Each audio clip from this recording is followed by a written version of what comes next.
ਇਹ ਬੀਬੀ ਕੌਣ? ਕਜ਼ਨ ਤੇ ਤੂੰ ਨਾਲ ਕਿੱਧਰ ਲਈ ਫਿਰਦਾ ਇਹਨੂੰ? ਇਹਦਾ ਨਕਾਬ ਹਟਾ।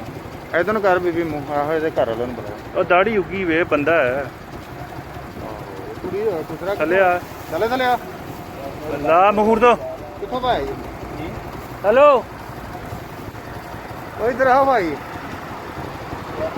ਇਹਨੇ ਕੁਸਰਾ ਕਿੱਥੋਂ ਭਾਈ? ਹਾਂ ਕੁਸਰਾ ਹੋਰ ਕੀ ਹੈ ਤੂੰ? ਚੱਲ ਲਾ ਤੂੰ ਵੀ। ਚੱਲ ਰਹਿੰਦੇ ਇੱਥੇ ਕਿਸਰੇ ਰਹਿੰਦੇ। ਹੈਲਮਟ ਲਾ ਆ ਵੇ ਅੰਦਰ ਆਉਂਦਾ। ਇੱਥੇ ਰਹਿਣ ਦੇ, ਲਾਣਾ ਨਹੀਂ ਕੁਛ ਵੀ। ਰਹਿੰਦੇ ਮਾਰਾਂ ਦੇ ਚੱਕਦਾ ਨਹੀਂ ਆ ਵੇ ਕੋਈ ਨਾ। ਇਧਰ ਕਰ ਨਾ ਪਰਾ।